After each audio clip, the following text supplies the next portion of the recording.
Welcome and thank you for joining me. I'm Gerry Oginski, a New York medical malpractice and personal injury trial lawyer practicing law here in the state of New York. In today's video tip, I'm going to tell you about a case I handled involving anesthesia errors. A young man had gone in for hernia repair surgery to a local hospital in Manhattan.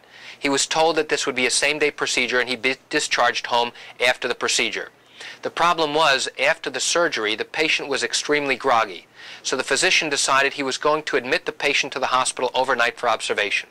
And that's where the problem started to come in. The patient was admitted to a regular floor that was an unmonitored floor. That means that he would be checked every 4 to 6 hours.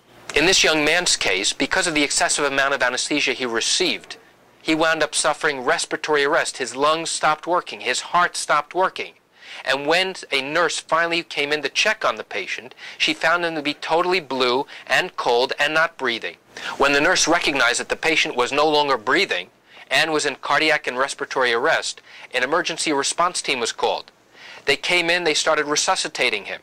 And after a lengthy period of time, they were able to get his heart back and they were able to get him breathing again. He had suffered such an extensive period of time where he went without oxygen that he suffered permanent brain damage and ultimately died a few days later. This young man's death was preventable. How? He could have been put on a monitored floor in an ICU setting, in an intensive care unit, so that nurses would have known exactly when his heart had stopped and when his breathing had stopped. You don't leave a patient who has significant respiratory problems on an unmonitored floor. And that was a clear departure from good and accepted medical practice. And that's it for today's video tip on anesthesia errors and lack of oxygen. I want to thank you for joining me. I'm Gerry Oginski. Have a great day.